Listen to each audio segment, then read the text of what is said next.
Hello? Hello? Okay. Finally on. I guess this happens to everyone all the time, so I'm going to have to do my talk without the slides, and that's okay. So when you walk away from my talk, I want you to remember these three main things. The very first one is that we can shrink the scalability trilemma, but we cannot escape it. The number two thing, or two and three things that you should remember is that we are scaling, and we're scaling in two very different ways that maybe we didn't foresee a while ago. We're scaling through specialization and through diversification. And if you guys don't remember anything about my talk and don't get to see any of my slides, at least remember that. And for the last few years, everybody has been very focused on scalability and privacy research. And that has led us to improvements, really big improvements on bridging data. And with that, basically the ETH killer narrative has died, right? Because we've been dreaming of this world where we take over the world and decentralize it, either using DeFi, bringing DeFi to the masses, banking the unbanked, but more than anything, bringing competition to governments, true competition to governments, so that they behave, or hopefully in the hopes that they behave, that they become less corrupt or allow people more freedoms. So we're not going to accomplish that at 12 transactions per second on Ethereum. So we have to scale. And the ETH narrative, even though it's dead, it did serve its purpose, which was competition. Because everybody was so focused on killing ETH, I guess, everybody started developing their own decentralized ecosystems. And now we have Polkadot, we have Cosmos, we have Avalanche, and we have a diversification of the ecosystem that we didn't expect to actually be able to embrace. And now that we're here, everybody is basically moving towards building their own app chains. So diversification served its purpose in that way. And in this multi-chain environment, the one thing that we haven't been able to escape is the fact that whether you're talking about, building a dApp chain or an app chain that is, follows a modular or a monolithic design, is that you're still going to end up using oracles. In the current context and how we've been using, how we've been building everything, the design has always been modular for integrations of oracles. And that is beginning to change now that we're specializing. Some dApps and some projects like DYDX, they built their own dApp and they decided to include their oracle within their own validators. And the one thing that I would just caution when you go and do this is that when you increase the requirements for the validators, you're still going to have to choose, in the trilemma, you're increasing the requirements, so that should eventually lead to less nodes and more centralization. And that's okay. Like, not everybody wants to be super extra decentralized, and that is okay. It's just a choice, a conscious choice that you do have to make. And oracles, for better or worse, whether you choose one type of architecture or another, are still going to be part of it, and they have been modular this whole time. And now we have to really start thinking about how we actually want to grow that into the space, not just because we needed to continue to experiment, but because there are some very real regulatory risks. In the last year, I went through some, I think Rect and CCN, they put out like all the different mishaps and hacks that have happened through the year. I went through 77 of them, and I got tired of seeing basically the same mistakes over and over again. Either bad implementations of an oracle, or literally just bad private key mismanagement on bridges. And this is just ammunition for regulators to ultimately come and attempt to basically kill an industry that is at the experimentation phase, and that would be well, one, it would be a shame, but two, like, all of us, I think, when I first started my journey in Ethereum, I thought I was so late to the system. I was so late. I was not going to be able to contribute in any way. All the hard problems were already solved, and that was in 2018.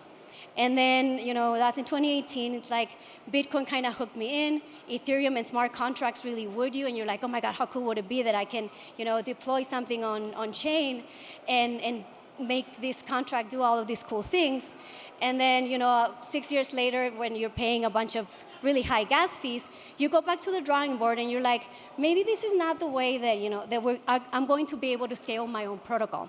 So then you go back to the beginning. So Bitcoin is basically the first app chain, right? All it does is, it's a ledger.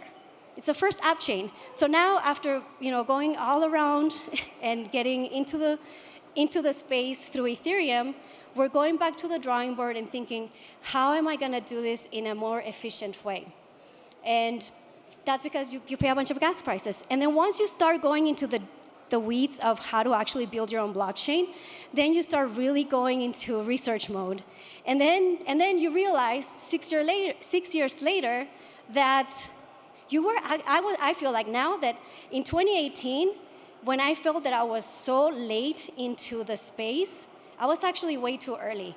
And now in 2024, I still feel like I'm too early, because now that I'm digging into everything, I'm like, there are so many things that we have not yet figured out. But one thing that I have seen as the space grows is we were so focused on just dethroning Ethereum that we ended up building something completely different that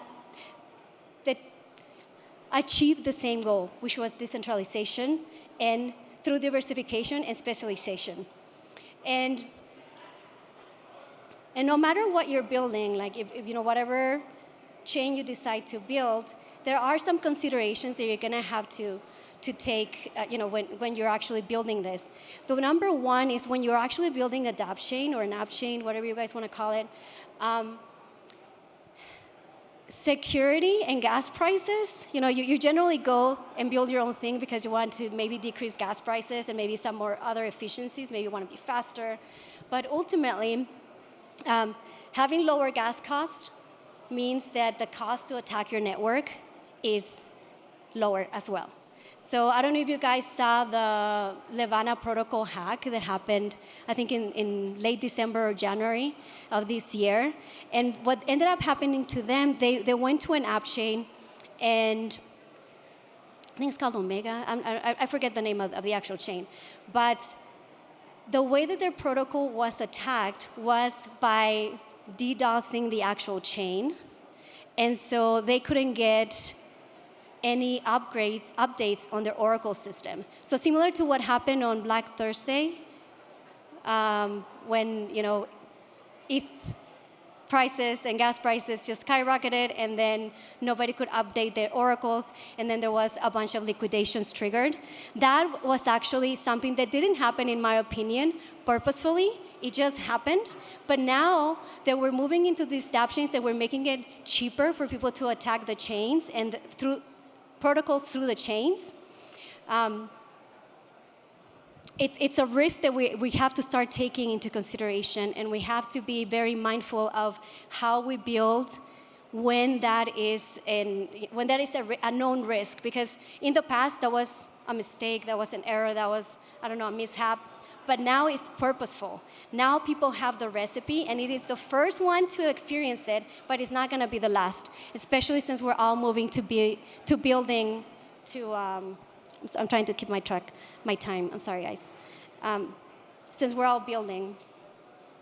And going back to, I'm sorry, I'm all over the place, because my presentation was supposed to be sort of a guide, but anyway. I'm going to go back to just, being in the space and talking about the resilience that we have built and that all of you guys bring into the system. We have been working really hard for many, many years, and many, many smart people are working really hard problems. But at the end of the day, what we're building is a consciousness of humanity that lets people know that value is created by people. That is the biggest contribution that crypto is making currently. It's not the technology, which is also really cool, because it allows us to do that, but the fact that that fact can sink in through meme coins. I mean, meme coins have value. I mean, just when people realize this, that's gonna make a shift in consciousness in terms of like your government. It's like, you know what, you're corrupt. We have a vehicle to be able to change that or to be able to force you to change. And the tech is amazing, and I subscribe to it. I love being in the weeds of it. But ultimately, it's not the tech that's making the biggest impact, but the way that we change how people think and behave in the future. So, because I'm going to go through my last slide. So cryptos are allowing people to realize governments can't grant value that people do, and governments are realizing through crypto that they can be forked, and that is the strength of what we are providing and we're building right now. I thought I was too late to contribute in 2018, and now in 2024, I think I am too early, and so are you. But all of our collective intelligence is what keeps pushing the industry forward and keeps pushing the boundaries and keep making this type of improvements a reality. So I don't know, I leave you with that thought, and thank you for coming to my talk and being patient with my computer and problems. So.